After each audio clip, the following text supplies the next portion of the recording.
doing this a couple of times now.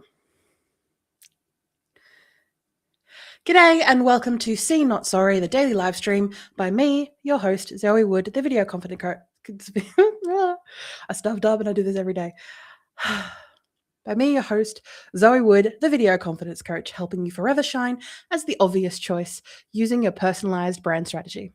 And welcome to Monday, the 3rd of August, 2026. It has been a bit of a long day for me, so I didn't have any chance to do this in the morning. My apologies.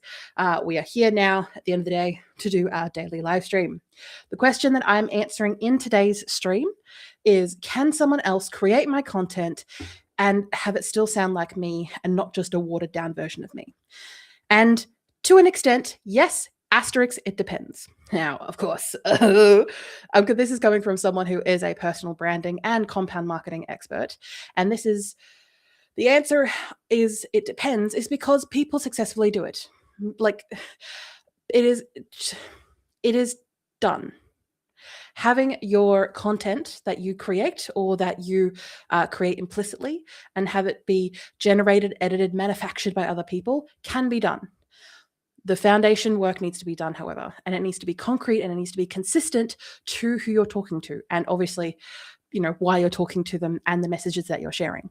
There are plenty of people out there in and outside of the marketing space who do this on a regular basis. Say, for example, Oprah is a good example, even though I don't entirely like her politics or everything that she stands for. She is still a good example who stands out to her personal brand, allows her to do all the things that she wants to and continues to do in her career that she chooses to do, and her personal brand is the tool to do that. Same thing with Gary Vee, keeping in mind that Gary Vee came from a very prestigious family, and the work that he does. Not every piece of content that he creates has his tick of approval, has his purview, because he talks and just has content being created 24/7, which for one person can be overwhelming, which is why they have a team. But that discretion, that leadership is still being maintained by Gary Vee or, his board of trustees, and then everything else disseminating from there. When it comes to you and getting, say, an agency to do it, or getting a friend of the family or a niece or a nephew of someone to create content for you, it's not just helps, it's imperative that you know what you're talking about, that you know who you're talking to, why you're talking to them, and be able to give the people that you're working with templates, tools, processes, systems that you use so they don't fail on your behalf.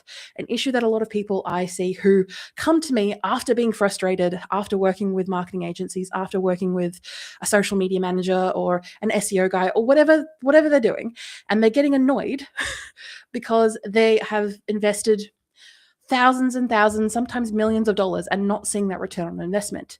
Why? Because you just kind of handed it over to the professional without really asking any questions, not really checking in, looking at the metrics or looking at the numbers that they gave you, and just, they're the professionals, they know what they're doing.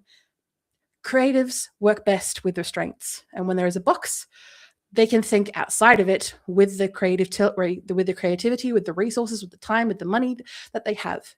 You still need to give them that box.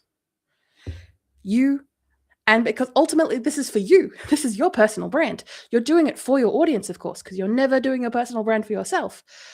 But you're still the one whose face is at the end of the day, whose voice is being used at the end of the day, whose hands, whose sense of humor, whose sense of intelligence, however you're putting yourself out there.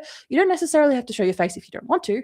That's why we talk about faceless content. Feel free to check out my podcast and my episodes about faceless content. It is not a case that you need to be putting your face out there to have a personal brand. But you still need to be the one delegating and making that control. And if you don't, then you will fail. Simple as that. And I'll see you tomorrow to ask more questions.